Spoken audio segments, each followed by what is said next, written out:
Hello, I'm Alina Polyakova, President and CEO of the Center for European Policy Analysis. Thank you so much for joining us for this conversation with the former Foreign Minister of Sweden, Her Honor Ann Linde. And thank you so much for joining us. Thank you, Alina. My pleasure. It's great to have you in Washington, and at a very important moment, I think, for the broader U.S.-Europe relationship. You were a foreign minister at a particularly crucial time for the transatlantic alliance. And of course, I'm talking about Russia's full-scale invasion of Ukraine in February 2022. Just looking back at that moment, I was struck with some of your comments that you made at the time, talking about the importance of Ukraine.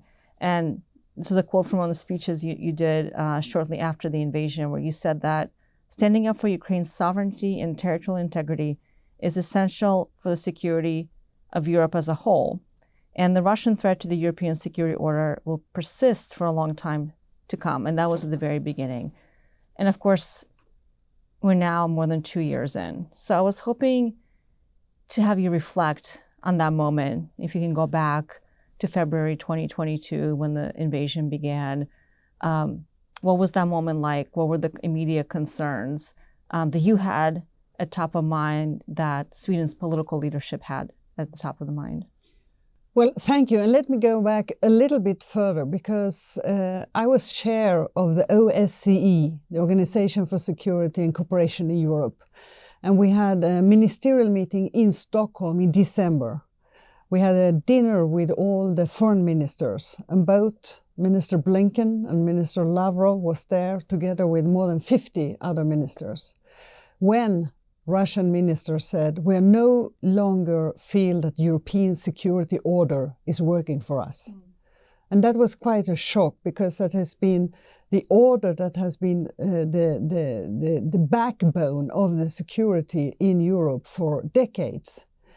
And then shortly thereafter, the Russians sent a letter to all the foreign ministers that they no longer believed that their security was fulfilled with the security. We knew that something was coming, and we knew that something terrible might happen. We saw all the military buildup, but we did not believe that they would do a full-scale invasion, because they didn't have enough military equipment to do that. And we didn't think that Putin would take such a risky and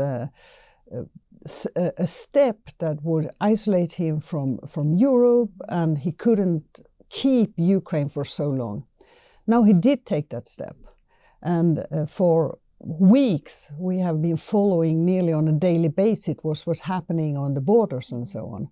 When it happened, we understood that this is a game changer. We need to try to stop Russia from doing this at all costs. And of course, it was a big thing for the other European and American countries to decide to send weapons.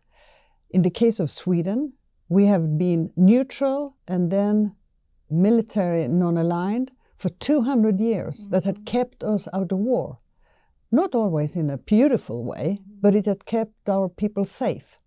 Now we understood that we might change that. And first, we said, are we going to send weapons to Ukraine? We haven't sent weapons to any country in war since 1939, when Finland was attacked by the then Soviet Union.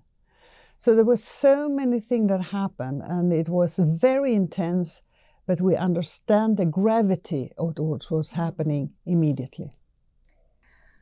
So you alluded to the neutrality of Sweden for hundreds of years, over 200 years. And of course, now Sweden is the newest member of NATO, the biggest multilateral defense military alliance in Europe.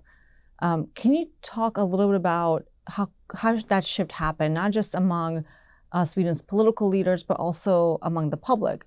And now Sweden is one of the biggest supporters of Ukraine, contributing, I think now over 3.5 billion in support since the beginning of the invasion. That's been consistent through multiple Swedish governments now. But that's such a profound cultural, historical shift that society has to go through after many wars in which the country and the public could have chosen a side and chose not to. So why this moment, and how did that shift really happen? Can you describe that a little bit more? I would say there are two reasons why we decided in the government that to keep Swedish people safe, we need to change. And the two main things was that Russia was invading a completely friendly neighboring country that was no threat to Russia at all. And the way that they conducted the war, everybody in the world had seen about Bucha and the war crimes and how they were actually targeting civilians and infrastructure in a very, very aggressive way of warfare. I mean, there are rules of war, and they were not following any of them. So that was one thing. The second thing was, of course, Finland, because even if Sweden many years before might have had a discussion about NATO membership, we have never been neutral in values, then we would have left Finland out. And Finland has a 1,340 kilometers direct border to Russia, meaning that they are very, of course, vulnerable of having a relationship with Russia and also the threat of Russia. So for many years, Finland and Sweden has following each other and have also military cooperation. When this happened with the full-scale invasion, the Finnish people nearly immediately changed from being like 20% something in favor of NATO to 70-80%, because they had in their historic memory, even living in generation, the war in 1931 when Soviet Union invaded Finland. 25,000 Finns died. 70,000 children came to Sweden as war children. And that made the people of Finland change their mind much quicker than Sweden. And then we had a process which was not easy to first, in my case, we have to convince my own party, the biggest party in Sweden, the Social Democrats, to say, okay, so we have been able to have a successful security policy for so long. If we're going to change that, we really need to know what we are doing. We don't want to play with security for people. We have not seen a military alignment as an issue of ideology or something like that. We have seen it as, keeping our country and our people safe. It is NATO is political, and it is a military, but we have seen the alignment of NATO membership mainly as the security issue. Since in the mid-90s, when I was working in the defense ministry, we decided to join Partnership for Peace and to have a close relation with NATO. So that was not a problem. It was this step of actually being a full member, a full active member with no preconditions.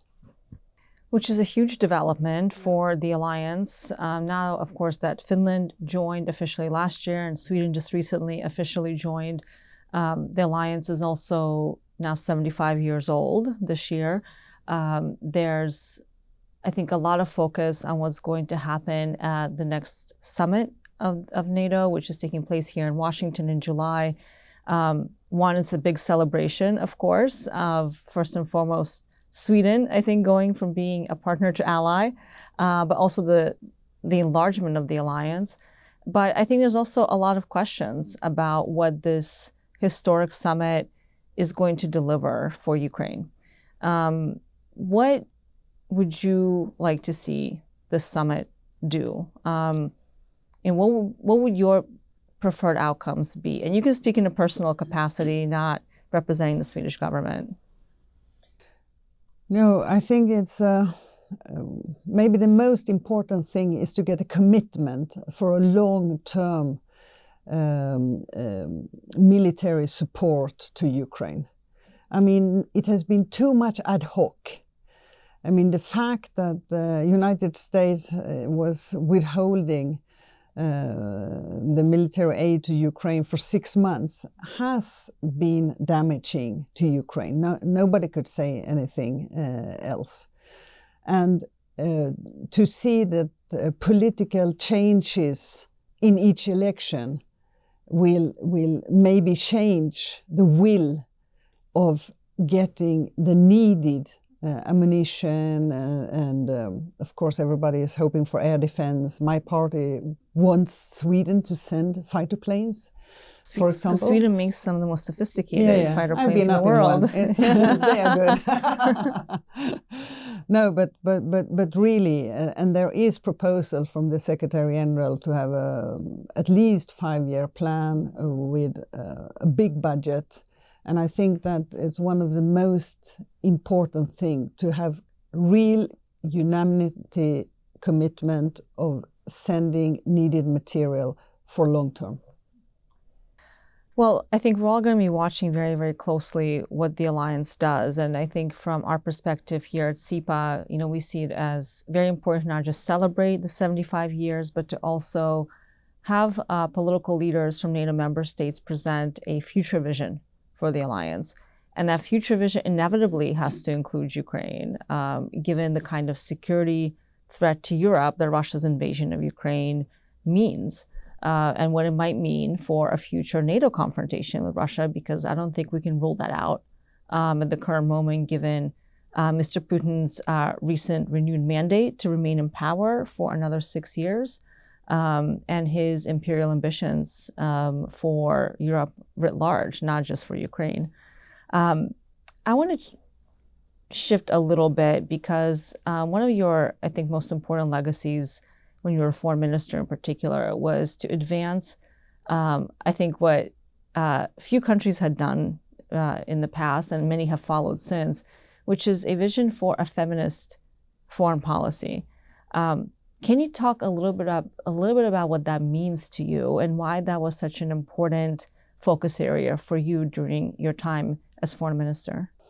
Well, thank you very much. The feminist foreign policy that was introduced in Sweden when we came to power in 2014 is because we saw that in all foreign policy area, women or girls are being treated in a disadvantaged way compared to men and boys. And if you don't have a systematic way of looking at it, be it in security policy, development areas, trade policy, you don't see it. And then you cannot, change it. So we said we need to look at all those issues and using 3 R's: resources, rights, and representation. Mm-hmm. So everything we do, we see that is women represented in the same way. For example, when it comes to women, peace and security, we know that if women are in peace talks and if women are among them who sign the treaties, they are more sustainable. There's a lot of research on this. Still, it's less than a third of peace talks where there are women. And also when it comes to development cooperation, we know that women and girls are the hardest hit when it comes to poverty, when there are natural catastrophes and so on. And if you don't see it, then you don't put the resources in such a way. One example that I like to take is when I was Minister of Trade. We saw, okay, is there a feminist trade policy?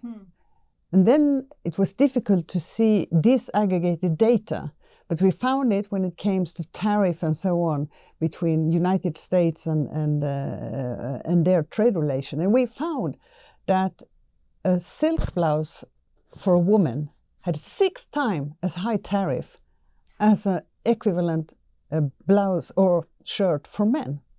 And also sports gear, 30% higher tariffs on women's sport gears than on men, with no reason whatsoever. So what we did was to try then to have kind of a manual for trade negotiators to always put in, also a gender perspective.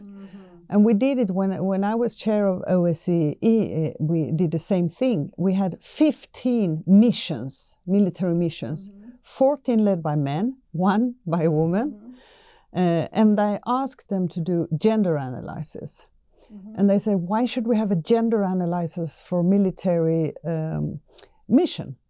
Well, actually, we have the Center for Gender in Military Missions in Stockholm. It's not NATO certified.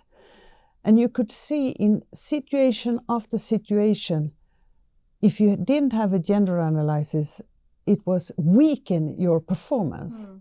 As one example, they use now gender and sexual violence as a tool in war. And to weaken the other side, they rape women systematically. That has happened over and over again.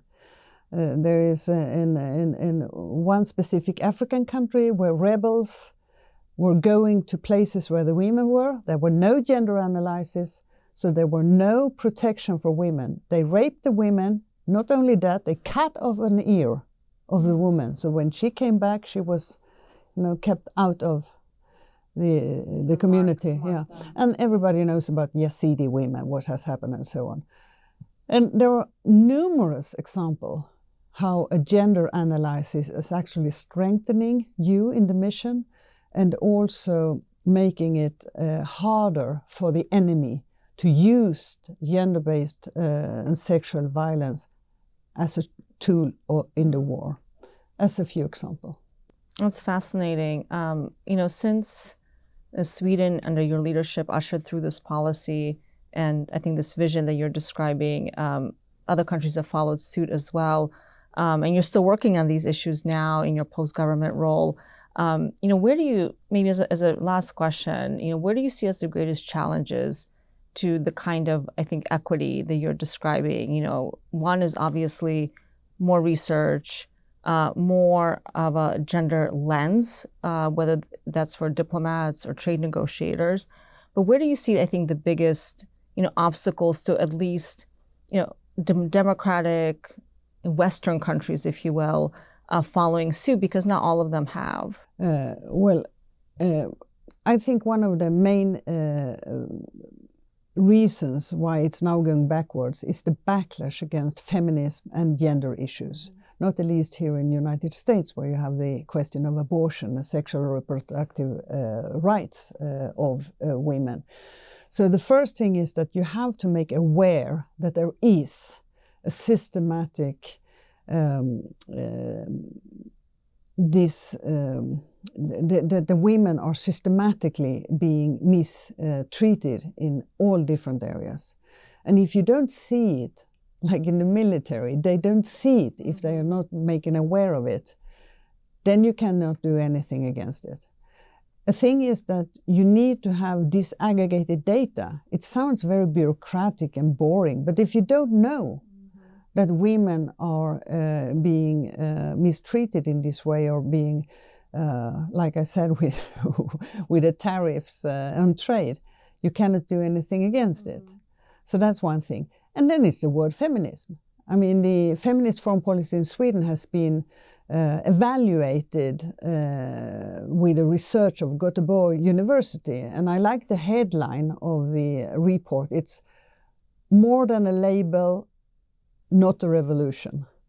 And it shows they made like 400 interviews and in different countries and embassies and so on. They show that using the word feminism, that is now a red flag for so many in the societies, meant that people understood, okay, so there is a change. This is a systematic change. This is about all women. It's not like one individual woman should go on the top of a board of a company or something like that.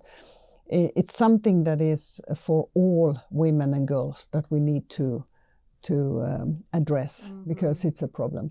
And now when the Commission of the Situation of Women were in United Nations in UN in March, I was one of the biggest events, where more than 600 people. There were 19 governments who had whole or part a feminist foreign policy. Unfortunately, not Sweden anymore. But they are pushing the events and activities further and further, developing the feminist foreign policy. I'm co-chairing a big European network about how we are developing feminist foreign policy. And one of our first policy brief will be about feminist defense policy. Very interesting. I look forward to reading that. Thank you so much for your time and for this wide-ranging conversation. Hope to see you back in Washington again and continue this conversation. Foreign Minister Ann Linde. I love to come. Thank you for having me. It was our pleasure. Thank you. Thank you so much for tuning into this conversation with the former Foreign Minister of Sweden, Ann Linde. Follow more conversations like this one on our website at cepa.org, cepa.org, or on any of the social media that you are on, LinkedIn, Instagram, X, Blue Sky, and others. Thank you so much for joining us, and stay tuned.